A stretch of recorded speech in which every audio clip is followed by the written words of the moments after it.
Hey guys, welcome back to Dislyte. In today's video, we're going to do a guide for part 2, the chase of the Lone Star event.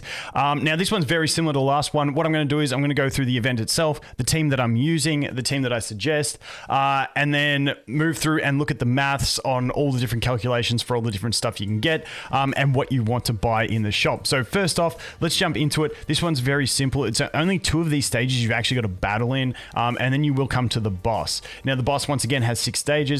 The math works out the same as the other stages for your coin drops. These ones are actually called coins this time, so the coin drops aren't too bad. The thing is, they did buff gold, so we do get gold in these ones. At the start of the last event, they didn't. They buffed it during the event, and now we get a decent amount of gold. So stage 6 is ideally where you want to be. This one's a lot easier than the previous event, and this team here is what I would recommend to free-to-play players if you're at that stage. This is sort of a really solid free-to-play team. You know, you take 1 damage dealer. You got Gab, who's just a beast for this stuff for mitigation.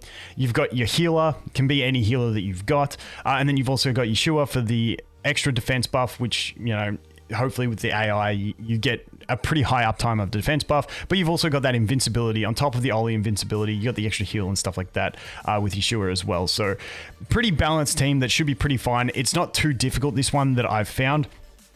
For other players, what I'm actually going to test out is going to be taking in 1 fodder. I'm going to try and maybe drop the Changpu from this and bring a fodder, see how it works. I haven't tested it yet, but because it does have increased experience drops, it's something to consider if you can try doing it. Don't spend too many failed attempts trying. Just jump in and do it. But like I said, 6 is the main one where you want to find a home at if you can. And then if you got better units, you can do something like this. So this is the team I've actually been farming with. So you know, you can go ahead and use something like that, but consider the experience. If you can drop 1 out and bring a fodder, do it. But I'd still be aiming to farm level 6 because of the extra gold and stuff as well. But, you know, have a play, because everyone's at a different stage, so it could be a bit more difficult. But I'll go into the math and show you why 5 and possibly 4 aren't horrible either, and you can still get away with them. So we're going to jump over into the shop. I'll give a quick summary of the shop, what I'm going to buy. This one, Staff of Immortality, it's a name card. It's a collector's item. I'm going to buy it because I like having stuff from events in games. You don't have to. It's not a massive thing, but, you know, it's 1,000. Just pick it up for a keepsake as such. Legendary Billymon, I will buy. Gold Records, I will buy. Legendary Starrymon, I'll buy. The Elite Wave Pack is the one that's a bit borderline. Now, when I jump into the math in a sec, you'll see that it costs roughly, based on stamina refills, 130 gems to pick up each one of these, and there's 4 of them. Now, these are going to give you 5 waves, and considering the fact that we have cycling events where we can get, you know, double drops in the Sonic Miracles, using 130 gems or 117 stamina to get 5 of these, it would be more efficient for people that can farm stage 8 to just go over and do them in the, you know, in the Sonic Miracles. So for those people, probably not worth it. Like myself, I'm going to skip it. But for beginners where you're trying to get your first few and you can only farm like stage 5 or stage 6, maybe you're a new player working on Gab Fusion, then these are actually probably worth it, because it would take it's a lot harder for you to obtain these. So, you know, it's that borderline one where some people will, some people won't. The crystals buy, Epic Abilimon I will buy, and the gold I will buy. Now I'll talk about my strategy with the gold, because there isn't an event in here. If we go over here, a daily mission where you've got to clear bosses 5 times.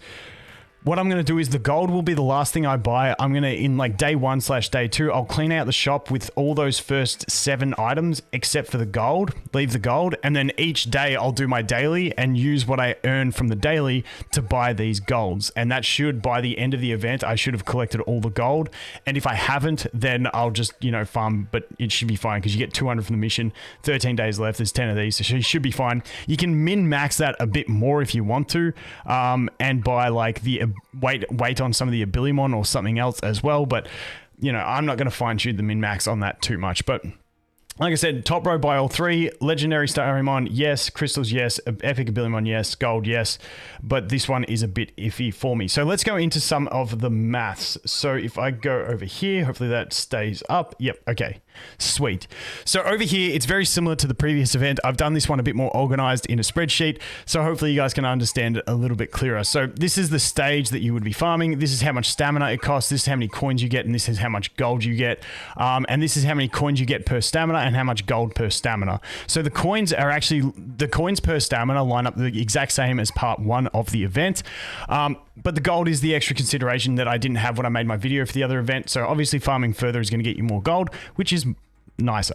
The next thing that we look at here is the coin percentage loss. So this is compared to doing stage 6. So in terms of coins, it's the difference between this. So if you're farming stage 5 instead of stage 6, you're getting 2.8% less coins. If you're farming stage 4, you're getting 7% less coins than if you were farming stage 6.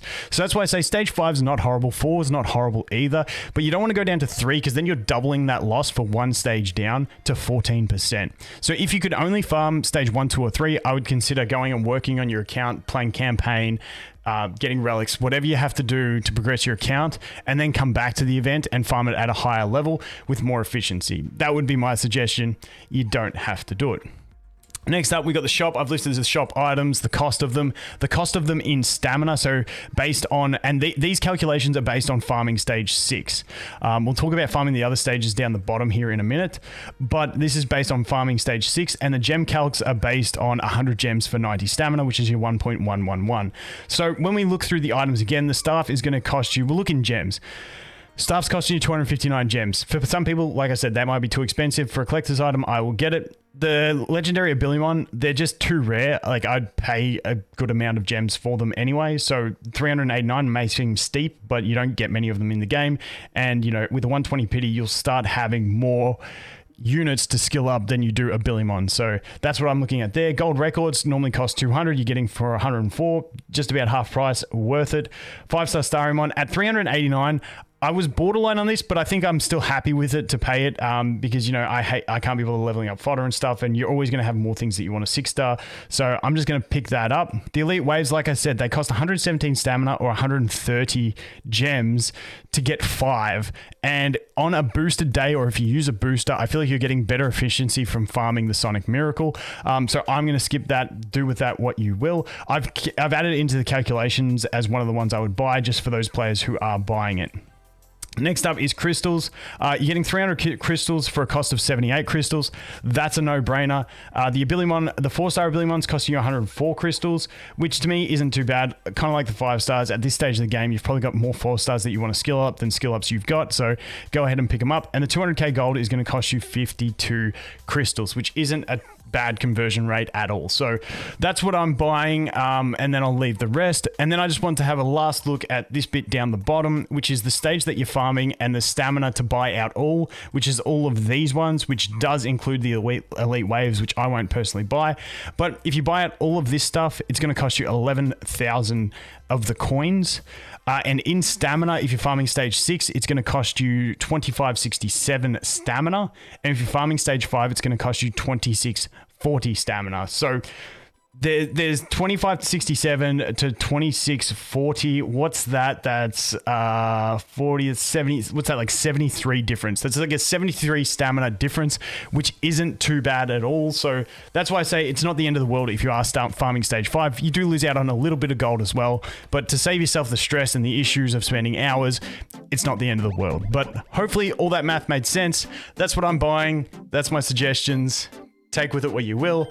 And yeah, thanks for watching. Hope you have an awesome day, and I look forward to seeing the next one. Cheers.